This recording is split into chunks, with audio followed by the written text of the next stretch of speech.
Bonjour à tous, bienvenue dans la matinale d'RT France. Il est 7h à Paris. Bonjour Olivier. Bonjour Magali, bienvenue à tous. Sans plus attendre, les titres de l'actualité de ce mardi matin. La mise en garde du Hezbollah aux forces libanaises contre une escalade de la violence. 4 jours après les combats de rue qui ont fait 7 morts, Hassan Nasrallah met en cause le parti chrétien. Avec 100 000 combattants dans ses rangs, le Hezbollah est plus fort que jamais, affirme le secrétaire général du parti chiite libanais. La prise de parole du Premier ministre polonais ce matin devant le Parlement de Strasbourg. Varsovie doit montrer sa loyauté vis-à-vis de Bruxelles pour toucher les subventions européennes. Le 7 octobre dernier, le tribunal constitutionnel a affirmé la primauté du droit polonais sur celui de l'Union. Des atteintes au droit européen condamnées hier par Emmanuel Macron. Un vieux mal français, a déclaré le chef de l'État face aux remises en cause de plusieurs candidats à la présidentielle.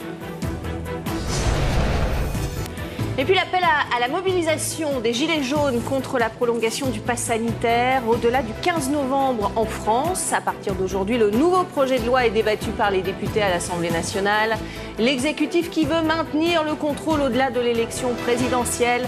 Des débats houleux en perspective. Et toujours en France, un chèque carburant pour faire face à la flambée des prix à la pompe. C'est l'option privilégiée par l'exécutif français.